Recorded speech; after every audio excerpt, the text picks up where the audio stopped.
Hoje estamos recebendo o candidato pelo Republicanos, Tarcísio Gomes de Freitas, ex-ministro da Infraestrutura. Bem-vindo, ministro. Obrigada pela presença. Bom dia, Adriana. Conosco por aqui na Jovem Pan. Bom dia, Tiago. Bom dia. E bom dia a todos que nos acompanham na Jovem Pan News. Bom dia, ministro. Algumas pessoas dizem que o senhor nunca fez nada por São Paulo. O que é que o senhor responderia a essa crítica? Bom, talvez isso seja dor de cotovelo, né? Observe que ontem a gente leiloou o Campo de Marte e o aeroporto de Congonhas, né? Só no aeroporto de Congonhas, 2 bi 450 de outorga, mais 3,5 bi de investimentos que vão ser contratados. Muitos empregos serão gerados, a gente está falando ali de aumento de segurança, melhoria da prestação de serviço. Acabamos de fazer um leilão da Dutra recentemente, 7,5 bi serão aplicados em São Paulo, vamos ter quadruplicação de toda a Via Dutra no Vale do Paraíba, investimentos no turismo religioso de Aparecida, muitos investimentos na chegada em Guarulhos, né, que era um ponto de gargalo, um ponto de restrição, com diminuição do tempo de viagem. A gente fez aí os investimentos, por exemplo, no Porto de Santos, né, foram mais de 6 bi nos últimos anos. Agora a gente está se preparando para a desestatização, que para mim representa a renovação da Baixada Santista.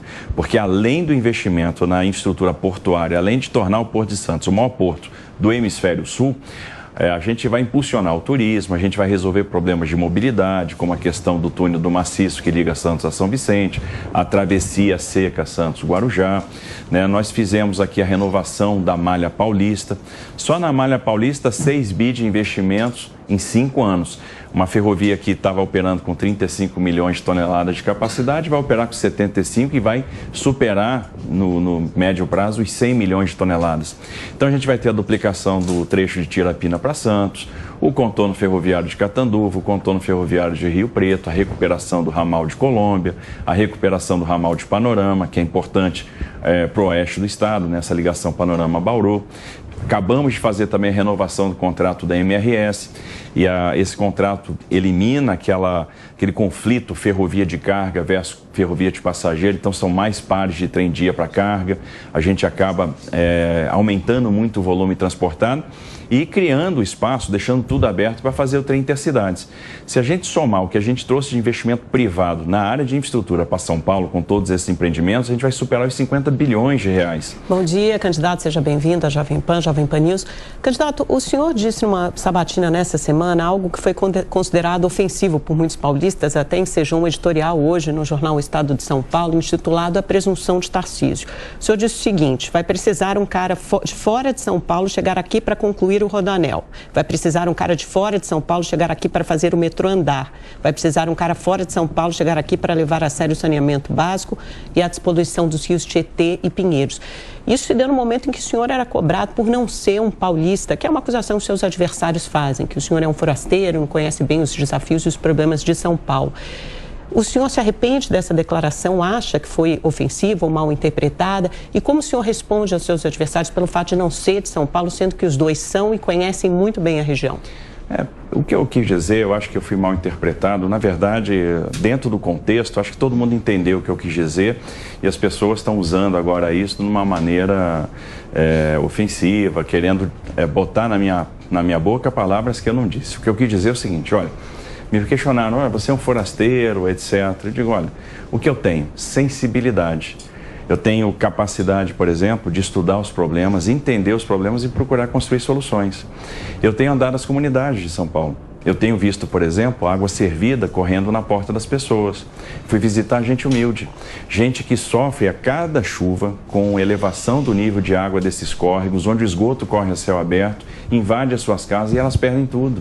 Porque o saneamento básico não chegou em determinadas regiões, na cidade de São Paulo, no estado mais rico do Brasil. E a situação que essas pessoas vivem me preocupa. Então isso é ter sensibilidade, isso é sentir a dor daquela pessoa. Eu vi coisas em comunidades aqui em São Paulo que eu só tinha visto em Porto Príncipe, no Haiti. Né? Você tem um rodoanel que, no final das contas, a não conclusão dele deixa vários municípios de costas para a logística, me preocupa. E aí eu te digo, a gente vai ter capacidade de fazer um rodoanel? Vai. A gente não conseguiu colocar o transporte ferroviário para funcionar, a gente não concluiu a Ferrovia Norte-Sul, inclusive no trecho paulista, de Estrela do Oeste para São Simão, conseguimos. A gente não conseguiu fazer a renovação da Paulista, que todo mundo achava impossível, fizemos. A gente não conseguiu avançar com as privatizações portuárias e todo mundo dizia que haveria um caos, confusão, paralisação dos portos, a gente conseguiu. Fizemos a privatização do Porto Espírito Santo, encaminhamos bem a privatização de Santos.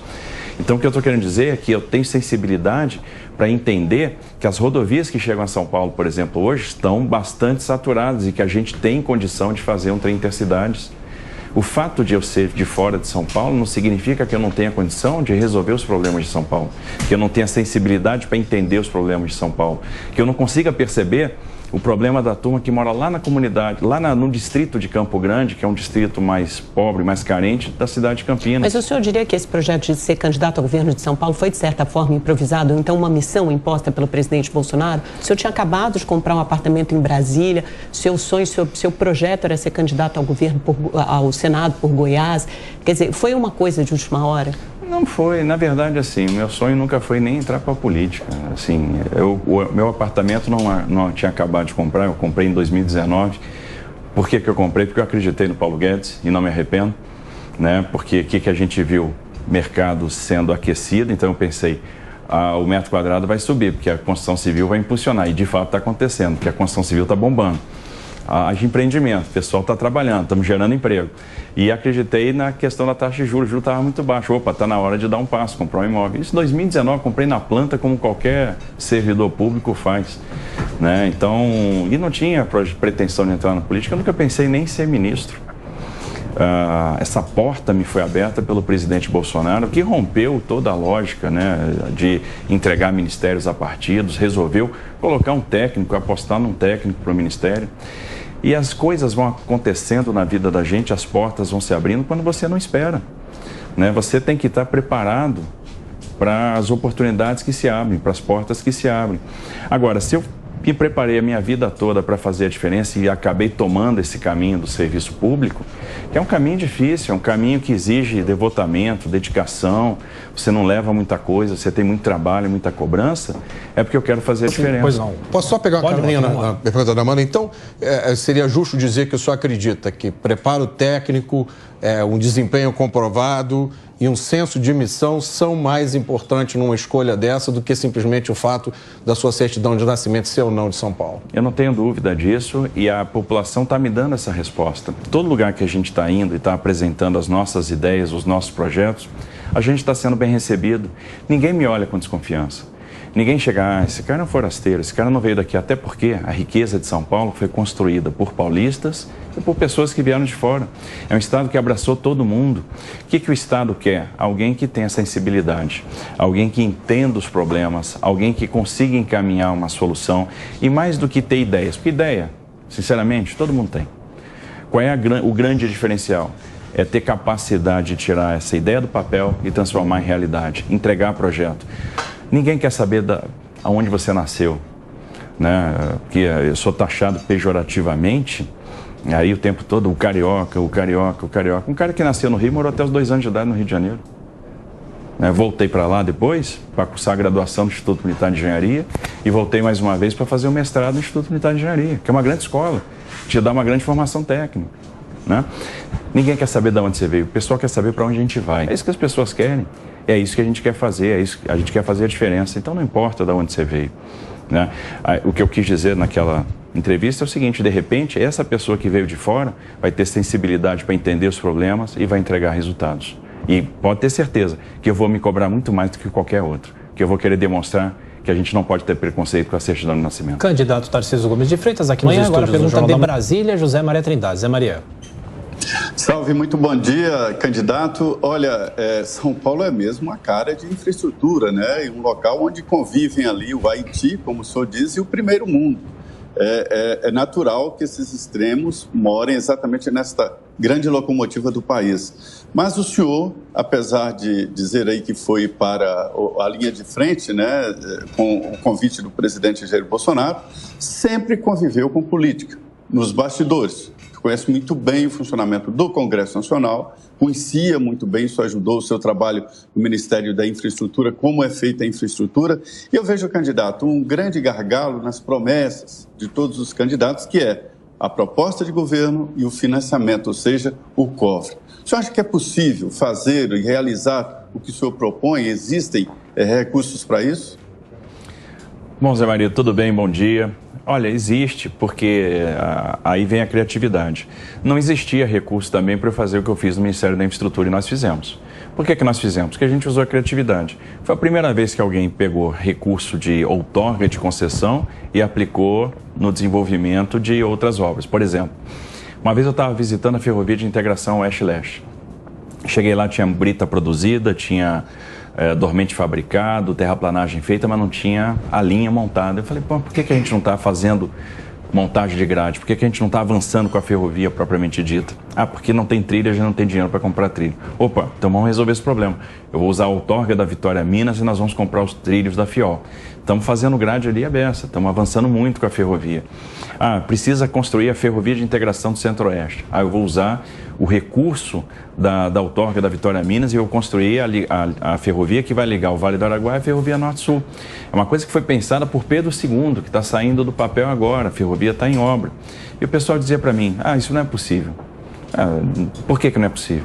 Vamos substituir o não dá, né, o não pode, pelo por que não. Não, eu acredito que é possível. Vamos fazer. Primeiro, a minha história com São Paulo, ela começa muito cedo. Eu iniciei minha trajetória profissional em São Paulo, né? Eu saí de casa a primeira vez para morar em Campinas, quando eu cursei a Escola Preparatória de Cadetes do Exército. Depois, obviamente, tive toda a interação com São Paulo, o conhecimento de São Paulo por meio da infraestrutura, porque a infraestrutura é uma atividade de meio. A infraestrutura serve para atender uma dinâmica social, uma dinâmica econômica, e você faz infraestrutura pensando, no final das contas, nessa dinâmica. Você projeta a infraestrutura para atender o setor produtivo. Então, quando você imagina que tem que recuperar o ramal de Colômbia ou de Panorama, é porque você viu carga ferroviável nessas regiões. Quando você percebe que tem que fazer um contorno de Rio Preto, que vai começar em Mirassol, vai passar por Rio Preto, vai terminar em Cedral, é porque você viu que ali era necessário, que você tinha um problema, um gargalo que precisava ser resolvido. E isso é modelo.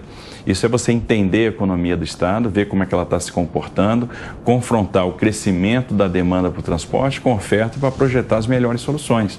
Então, obrigatoriamente, você tem que mergulhar na questão do Estado. E, obviamente, a gente está estudando muito, a gente está percorrendo o Estado todo, ouvindo muito. A capacidade de ouvir é fundamental. Outro dia eu estava num evento e uma pessoa chegou para mim e disse assim, Tarcísio, qual é a sua proposta para o meu setor? Eu disse assim, respondi, não sei, não conheço o seu setor. A gente não tem obrigação de conhecer tudo. Eu não conheço o seu setor, eu não sei onde o seu calo está apertando, mas você sabe. E se você me disser onde o seu calo está apertando, se você me disser qual é o seu problema, provavelmente a gente vai conseguir, em conjunto, a várias mãos, construir uma solução. No Ministério da Infraestrutura, a gente fez muito isso. Nós fizemos mudanças regulatórias muito importantes, todo mundo acompanhou. A gente mudou a regulação do transporte ferroviário, do setor portuário, do setor aéreo, a regulação da aviação civil, do transporte rodoviário interestadual de passageiros, e nós fizemos isso em conjunto com os setores, em conjunto com a iniciativa privada. Ministro, há muitas décadas que o que a gente escutava de notícias da área de infraestrutura e transporte era escândalo de corrupção e obras inacabadas. E aí o senhor assumiu o ministério e tudo mudou. Qual foi o segredo?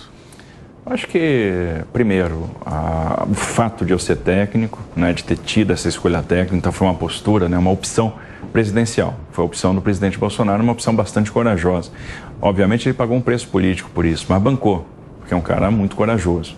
Segundo, a liberdade que eu tive para montar a equipe. Eu busquei montar uma equipe muito técnica, um time de craques. Então, em cada posição, eu tinha um craque jogando. Eu trouxe o que tinha de melhor aí em termos de competências para cada uma das posições, para cada um dos setores. Então, meu secretário de Portos era um craque, o Diogo Piloni, meu secretário de Aviação Civil, o Rony, era um craque. Quem cuidava da modelagem dos projetos, a Natália Marcassi, era uma craque. Então, tinha pessoas ali jogando comigo que eram da melhor qualidade. Nas autarquias da mesma forma, nas empresas vinculadas da mesma forma. Vê que a gente virou o resultado dos portos. Tinha 8 portos dando prejuízo, Um foi liquidado, que foi a Companhia Docas do Maranhão. Um foi recuperado, o balanço virou e depois foi vendido, que foi a primeira privatização, foi a Docas do Espírito Santo. Os outros 6 estão dando resultado positivo e já se encaminhando agora para os processos de privatização. Criamos uma área dedicada à questão governança, né, no Ministério, que é uma Secretaria de Governança e Integridade, e essa secretaria era comandada por uma delegada de Polícia Federal, delegada Fernanda. Então, o que era feito lá? Toda gestão de integridade do Ministério. Nós tínhamos a atividade de supervisão ministerial, ou seja, a visita à ponta da linha para detectar pontos de risco, né, fragilidades e procurar tratá-las. Nós tínhamos aí o estabelecimento de um mecanismo seguro de denúncia de desvios para preservar a identidade dos denunciantes. Algumas denúncias chegaram e nós encaminhamos para o Tribunal de Contas da União, Ministério Público Federal, Polícia Federal, CGU. Então a gente tomava iniciativa da apuração e da denúncia. A análise de integridade de dirigentes, isso é uma coisa interessantíssima, porque nós estabelecemos por portaria processo seletivo para a escolha de dirigentes. Então, o dirigente era submetido a esse processo seletivo. E a última etapa desse processo era a análise de integridade do currículo. Então, a gente fazia uma avaliação de risco do perfil para saber se, pela vida pregressa, aquela pessoa já tinha se envolvido em problema, podia representar um risco ou não para a assunção naquele cargo. Então, isso funcionou muito bem. Criamos um selo de integridade para premiar empresas que, por suas práticas de governança, se destacasse como forma de estimular o mercado aí nessa mesma linha, e aí não tivemos problema. Eu acho que é uma questão de postura, de condução. Então a gente não transigiu com essa questão de integridade. E eu tenho certeza que a gente vai construir um bom caminho para formar convicção aí para os nossos eleitores.